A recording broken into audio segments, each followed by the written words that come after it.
Assalamualaikum warahmatullahi wabarakatuh. Selamat pagi, siang, sore, malam, Bapak Ibu dosen dan teman-teman semuanya. Perkenalkan, nama saya Indah Wulandari, mahasiswa Teknologi Pangan dan Hasil Pertanian angkatan 2019. Di video ini saya akan mereview sebuah jurnal untuk memenuhi tugas dari mata kuliah evaluasi gizi dalam pengolahan pangan.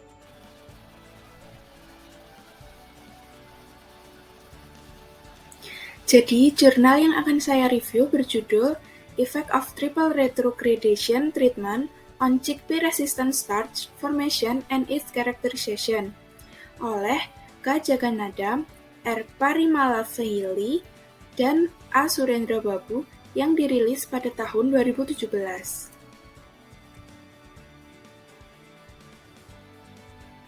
Ada 4 topik utama yang akan saya sampaikan. Yang pertama ada pendahuluan, bahan dan metode, hasil dan diskusi, serta kesimpulan. Yang pertama, pendahuluan. Chickpea atau kacang Arab dengan nama latin Cicer erythinum L adalah pangan olahan legum terbesar di Asia Selatan dan terbesar ketiga di dunia. Karbohidrat pati yang melimpah pada kacang Arab diperhitungkan untuk menjadi kompetitif di industri pangan. Baru-baru ini, pati resisten menjadi perhatian sebagai pangan fungsional karena memiliki potensi bermanfaat untuk kesehatan. Menurut English et al. Tahun 1992, berdasarkan resistensi terhadap pencernaan RS, dibagi menjadi 4 tipe, yaitu RS1, RS2, RS3, dan RS4. Pengelompokan pati dengan metode retrogradasi menghasilkan pati resisten tahan enzim yang stabil secara termal, yang kemudian diklasifikasikan sebagai tipe RS3. Metode lain yang digunakan untuk meningkatkan hasil RS3 yaitu hidrolisis asam dari pati amylomase dan pembekuan pencairan berulang. Secara umum, beberapa cara yang melibatkan transformasi fisik, kimia, dan enzim digunakan untuk mengubah sifat pati. Pada retrogradasi pati, baik jangka pendek atau panjang, merupakan perkembangan pati tergelatinisasi berubah dari keadaan amorf ke daerah kristal.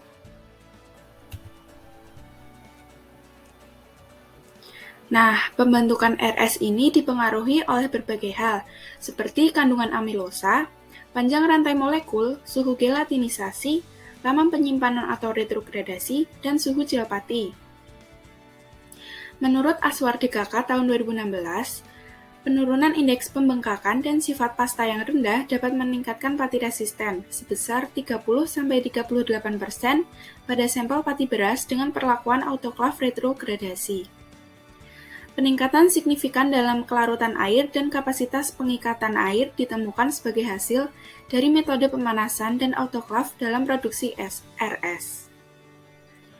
Tujuan dari penelitian ini yaitu untuk mengetahui pengaruh retrogradasi 3 kali terhadap karakteristik pati resisten. Selanjutnya ada bahan dan metode.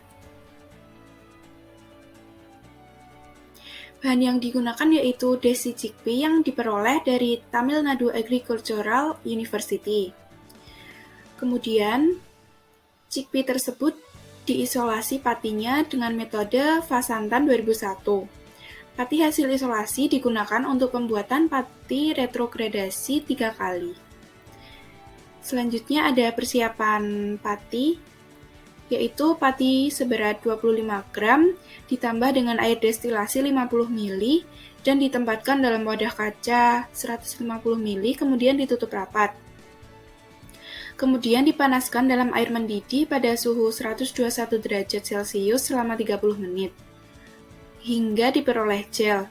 Gel yang dihasilkan ini kemudian ditutup rapat dan disimpan pada suhu 4 derajat Celcius masing-masing selama 24, 48, dan 72 jam.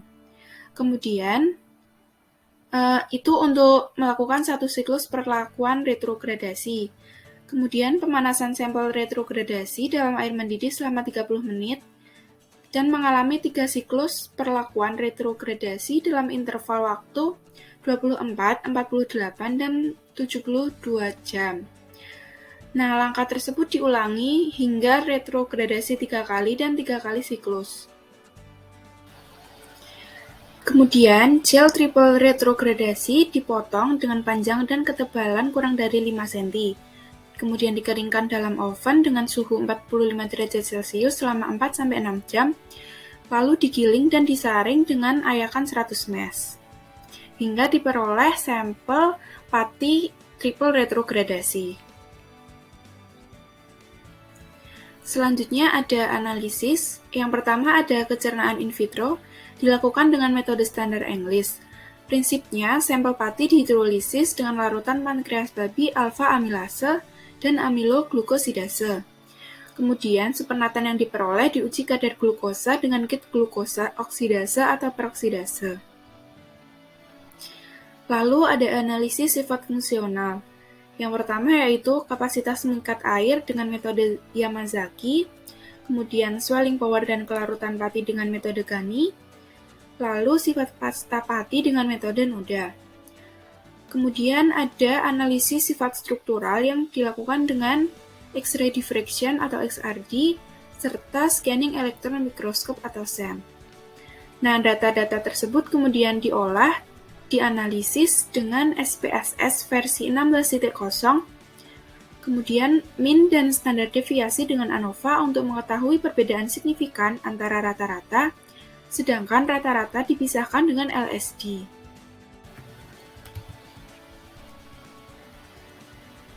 Selanjutnya ada hasil dan diskusi. Sebelumnya ada beberapa istilah yang perlu diketahui untuk mempermudah memahami, yaitu ada NCPS atau Native Chickpea Starch yang berfungsi sebagai kontrol atau tanpa perlakuan, kemudian ada TRS-24 yaitu pati triple retrogradasi dengan waktu 24 jam, kemudian ada TRS-48 yaitu pati triple retrogradasi 48 jam, kemudian TRS-72 yaitu pati triple retrogradasi 72 jam, kemudian RS itu resistant starch, RDS adalah pati yang cepat dicerna, kemudian SDS adalah pati yang lambat dicerna. Selanjutnya ada hasil kecernaan in vitro. Nah, pada diagram tersebut menunjukkan bahwa kandungan RS pada TRS-24 sebesar 53,54%, kemudian untuk TRS-48 59,42%, dan TRS-72 sebesar 60,75%, yang secara signifikan lebih tinggi daripada pati kacang Arab asli yang hanya sebesar 40,16%. Hasil tersebut sesuai dengan penelitian Hedges yang melaporkan bahwa kandungan RS dari NCPS berada pada kisaran 24-40%. Dandara dan Kochman juga melaporkan bahwa rendemen pati RS meningkat dari 24% menjadi 30% dengan waktu penyimpanan 24 jam menjadi 72 jam pada suhu autoclave 145 derajat Celcius. Untuk kandungan RDS, pada perlakuan TRS juga secara signifikan lebih tinggi dari NCPS, sedangkan untuk kandungan SDS dari TRS secara signifikan lebih kecil dibandingkan dari NCPS. Menurut Chang DKK, peningkatan RDS dan penurunan SDS pada retrogradasi rangkap 3 mungkin disebabkan oleh gangguan heliks ganda yang membentuk kristal pati pada permukaan granula atau reorientasi kristal. Peningkatan RS dan penurunan SDS selama modifikasi ini karena transformasi parsial SDS ke RS. Erlingen DKK melaporkan, hasil RS sangat bergantung pada waktu dan suhu penyimpanan. Nah, suhu penyimpanan ini akan mempengaruhi jenis kristal RS, apakah A atau B, melalui pola difraksi sinar X. Selanjutnya ada sifat fungsional. Tabel tersebut menunjukkan data Water binding capacity atau daya ikat air dari NCPS lebih tinggi dibandingkan pada TRS. Nah, NCPS sendiri memiliki nilai sebesar 93,59%, TRS 24141,9%, TRS 48153,53%, dan TRS 72159,59%. Peningkatan kapasitas pengikatan air diamati pada pati yang mengalami retrogradasi mungkin merupakan hasil dari perubahan struktur molekul atau mekanisme lain yang mengarah pada mobilitas pati yang lebih mudah, di mana leaching pati juga diamati. Sedangkan untuk kelarutan TRS secara signifikan lebih tinggi dari NCPS, dan untuk swelling power-nya lebih rendah. Hasil ini sesuai dengan penelitian Reddy di mana pati pada kacang merah kelarutannya meningkat sedangkan daya kembangnya menurun saat diberi perlakuan penyimpanan dari 24 jam menjadi 72 jam. Kelarutan dalam air sering digunakan sebagai indikator degradasi komponen molekul. Peningkatan kelarutan mungkin terjadi sebagai akibat dari perubahan struktur molekul atau leachingnya karbohidrat. Akibatnya, perlakuan pati chickpea dengan retrogradasi dapat menyebabkan depolimerisasi amilopektin, membuat pati kehilangan kemampuan untuk menahan air yang diserap dan membengkak, menurut Wang pada 2003. Sifat fungsional selanjutnya yaitu pasting properties. Berdasarkan tabel tersebut, sifat-sifat pasting pada TRS-24, TRS-48, dan TRS-72 secara signifikan lebih rendah dari NCPS. Hasil ini sesuai dengan penelitian Aswar di RS dari beras. Kandungan RS dari NCPS lebih rendah, apalagi jika viskositas patinya tinggi. Sehingga retrogradasi 3 kali, jika dapat meningkatkan konten RS, maka akan terjadi penurunan viskositas. Menurut Glenser DKK juga menyatakan bahwa kandungan RS dan viskositas pati ini berbanding terbalik.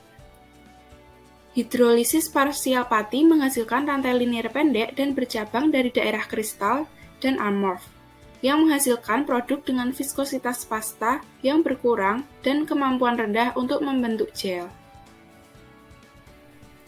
Penurunan yang signifikan dalam indeks pembengkakan pati berpengaruh terhadap penurunan viskositas akhir. Selanjutnya ada sifat struktural. Yang pertama ada XRD dan kristalinitas relatif.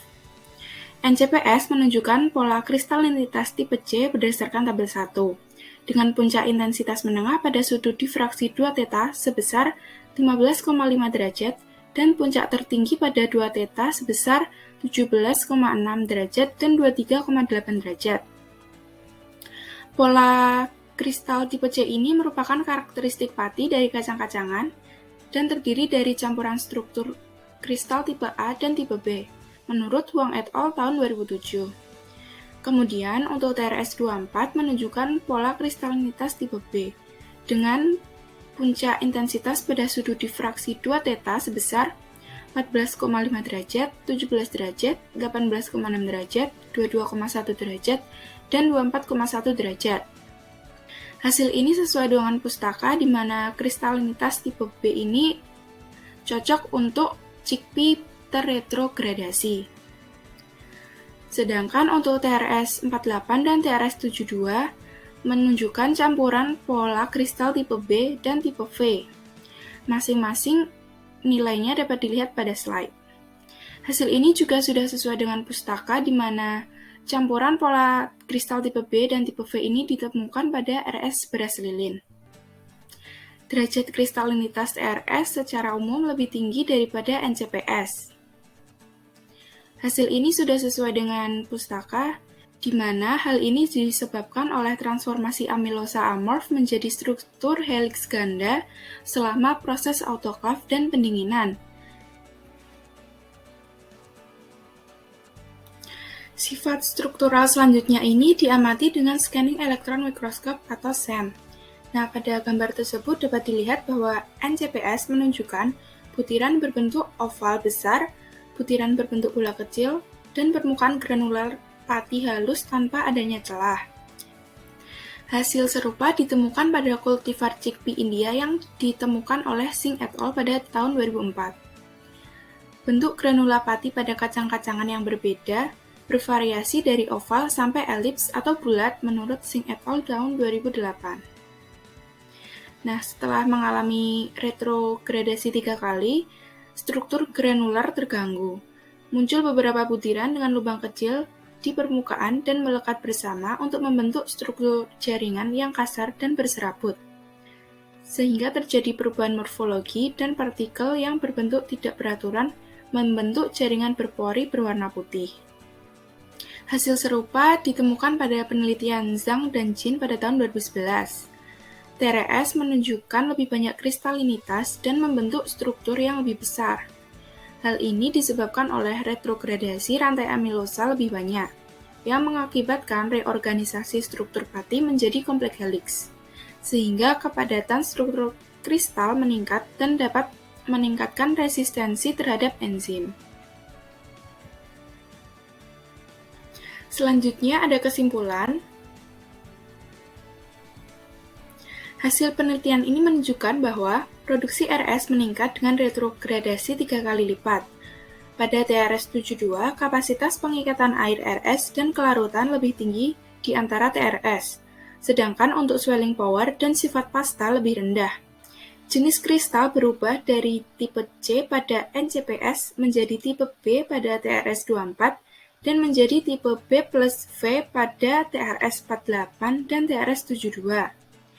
Di TRS terbentuk partikel yang tidak beraturan, membentuk jaringan berpori dan kasar. Perubahan struktural dalam granula pati oleh triple retrogradasi inilah yang dapat menyebabkan terjadinya peningkatan kandungan RS. Dengan demikian, produksi RS melalui retrogradasi 3 kali lipat ini mungkin bisa dikembangkan dan diteliti lebih lanjut agar bisa diterapkan pada industri.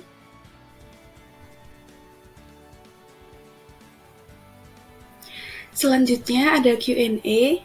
Terima kasih kepada teman-teman yang sudah mengirimkan beberapa pertanyaan yang akan saya coba jawab pada slide berikutnya. Pertanyaan pertama, apa itu kristalinitas? Jadi, kristalinitas merupakan rasio area di bawah puncak fase kristal dengan total area di bawah kurva XRD, yang dapat diperoleh melalui persamaan persen kristalinitas, yaitu area fase kristal dibagi total area dikali 100%.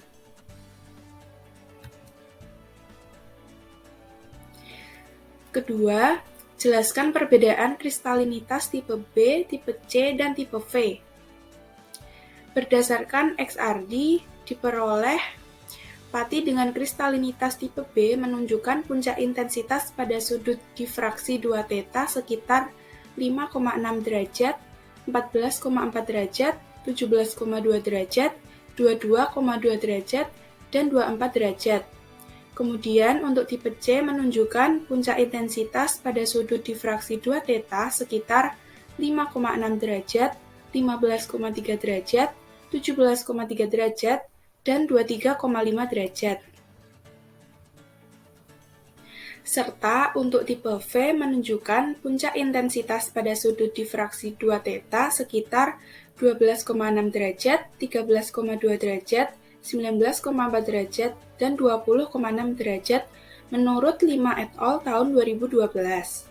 Nah, perbedaan kristalinitas relatif pati ini dipengaruhi oleh ukuran kristal, yang kemudian ukuran kristal akan dipengaruhi oleh kandungan dan panjang rantai amilopektin, penunjuk heliks ganda dalam domain kristal, serta tingkat interaksi antara heliks ganda, menurut Hoover dan Ratnayake tahun 2002. Pertanyaan ketiga, mengapa kelarutan TRS lebih tinggi dari NCPS, sedangkan swelling power-nya berkurang? Dan apa hubungannya dengan pustaka pati kacang merah? Jadi, Kelarutan TRS lebih tinggi dari NCPS karena TRS telah mengalami retrogradasi, sehingga terjadi perubahan struktur, seperti depolimerisasi amilosa, yang menghasilkan fraksi amilosa dengan bobot molekul rendah. Menurut pustaka, amilosa yang memiliki rantai pendek lebih mudah larut dalam air, sehingga kelarutan TRS meningkat. Kemudian untuk swelling power TRS lebih rendah dari NCPS. Ini karena hilangnya kemampuan penyerapan air akibat depolimerisasi amilopektin. Nah, amilopektin ini berada di daerah amorf, merupakan bagian yang mudah menyerap air. Jika amilopektin menurun, maka daya mengembangnya akan menurun. Kemudian, apa hubungannya dengan pustaka pati kacang merah? Chickpea dan kacang merah ini termasuk ke dalam famili Fabaceae dan Leguminosae, sehingga peneliti berasumsi keduanya menunjukkan hasil yang sama.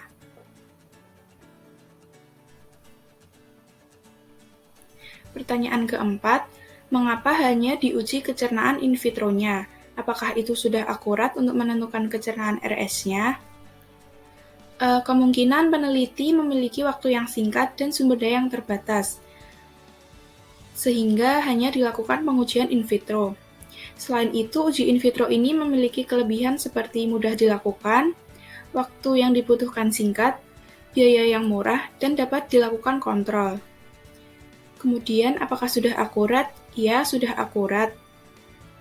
Karena untuk uji kecernaan RS ini bisa dilakukan secara in vitro maupun in vivo. Keduanya memiliki kelebihan dan kekurangan masing-masing. Biasanya, uji in vivo RS dilakukan untuk mengetahui respon glukosa darah dan indeks glikemik pada hewan coba atau pada manusia.